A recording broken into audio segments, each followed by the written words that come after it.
Alright, hi everyone, I'm Justin Diamond, and today let's read chapter 22 of my upcoming novel, Giant Special Tokyo Love and Game. Alright, this chapter is the Avatar chapter. Avatar was the next big film. It was all over my web browsers, on both monitors.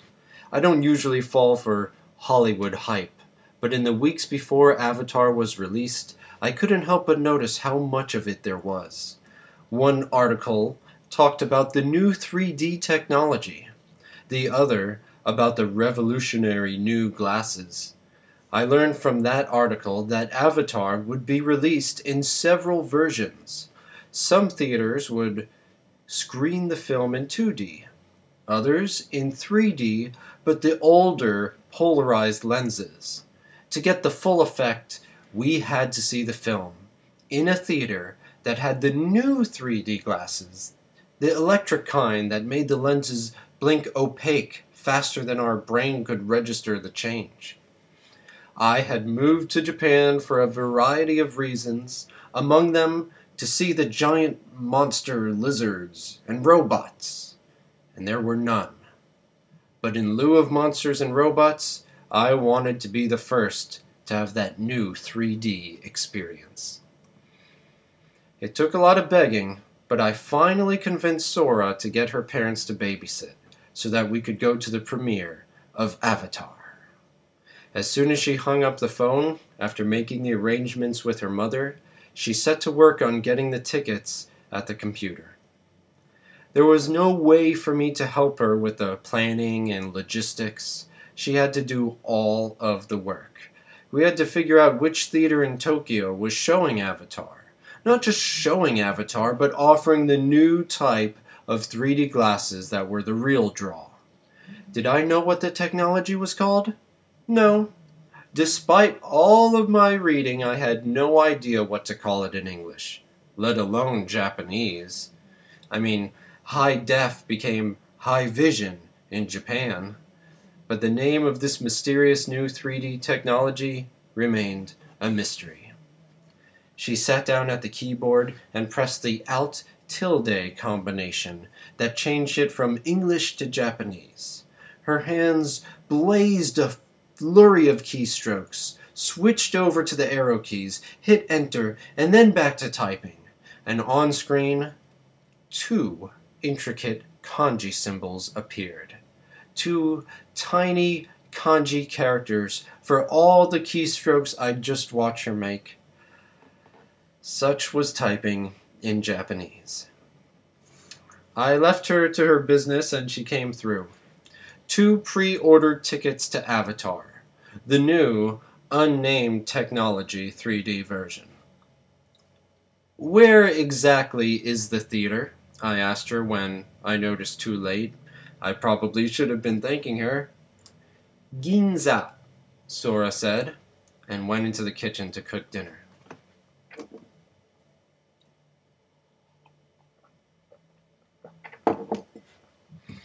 It took no less than 3 trains to get us to Ginza. 3 clicks, as I like to think of it. I'd heard the term clicks used in old war films, and it felt right. 3 clicks meant 2 transfers. It also meant that Ginza was on the far side of Tokyo. Stops on the close side of Tokyo would take just 1 or 2 clicks. We arrived at Ginza after walking through a dense crowd of people, came to a skyscraper complex, a skyline that I recognized. Oh, we had been to Ginza before. It was your typical Tokyo skyscraper, tall, crammed with level upon level of restaurants and shops, maybe even residential floors as well. But the ground level where pedestrians walked was covered in neon and mirrored surfaces. Movie posters lined any other surfaces that weren't already lit. There was a box office on either side of the walkthrough, but beyond those small booths where you could just buy a ticket, there was only shopping. There was no sign of the actual theater, just the 2 box offices. This way, Sora said, After she picked up our prepaid tickets with her credit card, she led me towards the escalators. "Haha, that's a first," I said when we reached the top. "Hmm?" Sora asked. "It's more busy up here than it is on ground level." Not only was an incredible line forming along one of the walls, but there was also a TV camera and crew, complete with reporter holding his microphone asking questions to the crowd of soon-to-be Avatar watchers. Not many people seemed eager to talk to the camera, however, and it looked like the reporter was struggling to find someone to interview. I smiled as they drew near, ready to make eye contact and maybe get my 15 minutes of fame. I'd never been on Japanese TV before. But when we approached, the reporter saw that I was a gaijin. His entire demeanor changed, and instead of propositioning us to talk, he suddenly had something important to look at in the vicinity of his feet. The cameraman lowered his camera as well, pushing some buttons, adjusting a few settings. I didn't want to be on TV anyway. In this case, it really wasn't discrimination because they were shooting for Japanese news and I couldn't speak the language. Of course, the newsman didn't know that, but if there was one thing I had learned from my time in Japan, it was that Japanese would never give foreigners the benefit of the doubt. If you didn't have a Japanese face, they wouldn't even try to talk to you. Now, Japan certainly wasn't Miami, where an otherwise normal-looking black guy could open his mouth to reveal that he only spoke Spanish. I mean, Japanese people didn't have those kinds of circumstances to train the prejudice out of them. In Tokyo, you either had the face or you didn't.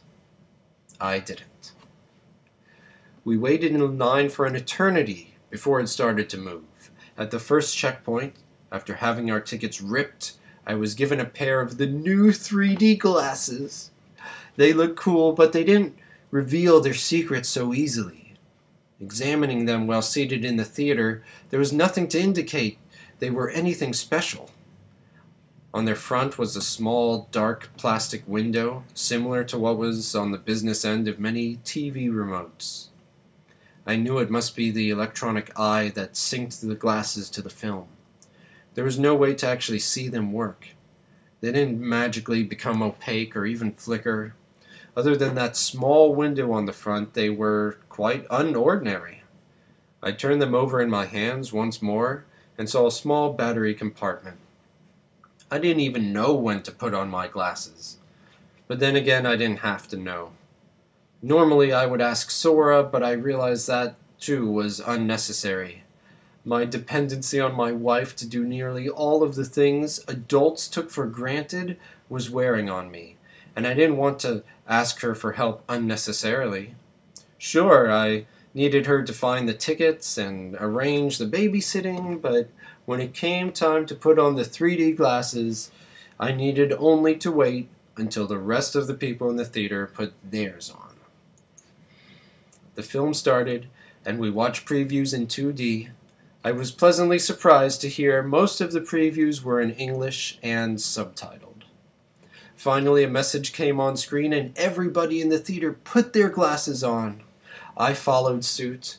My only worry was that the glasses might not fit over my prescription lenses, but alas, they fit without much trouble. The film looked amazing. The 3D effect was crisp, not blurry at the edges as earlier 3D films were. While there were only a few zero-gravity scenes that clearly pandered to the technology, there weren't any shameful exploitations of objects being thrown at the audience. We were barely on the alien world when, just as I was getting lost in the story, I noticed Sora take off her 3D glasses and rub her eyes. "What's wrong?" I asked her, leaning into her ear. "It's giving me a headache. I can't wear them," she said. But she kept her gaze firmly on the silver screen, apparently content to watch the film without them. A few minutes later, my curiosity got the better of me, and I took off my 3D glasses to take a peek at how the screen looked to the naked eye, the view that Sora had. Without the glasses, Avatar looked more shadowy than anything. It looked strange, not how I imagined it would have looked. I wondered if Sora would want to leave early. The way the edges of the screen trailed off into darkness.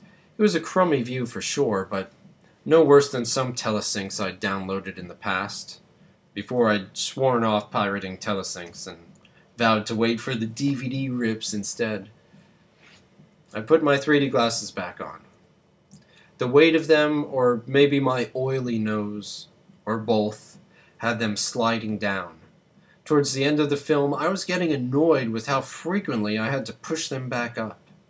When they handed me the glasses in the lobby, they felt light, but compared to normal eyeglasses, they were dumbbells. The battery, the electric eye, and whatever components were hidden inside the plastic frames, they all added up to more than I cared to have weighting down my face for long. As soon as the film was done, I snatched off the bulky 3D things and rubbed my nose where I knew 2 red spots would be. It made me want to get a new pair of glasses, a lighter pair. I dumped the 3D glasses in a special bin on the way out. "Honey," I said, looking to take Sora's hands, "why don't we go to a love hotel?" But Sora was already on her K-tie. She led the way back, walking towards the train station with a purpose. I tried to get her attention several times, but she continued her conversation in hushed Japanese until we were literally at the gates. Honey, let's stop by the Krispy Kreme donuts here, and then maybe we could go to one of those themed love hotels?" "I'm sorry, it's Zelda. She's crying. We really need to go home now," Sora said, and swiped her Suica card at the gates. I had no choice but to follow her. All right. Thanks, everyone. See you next time.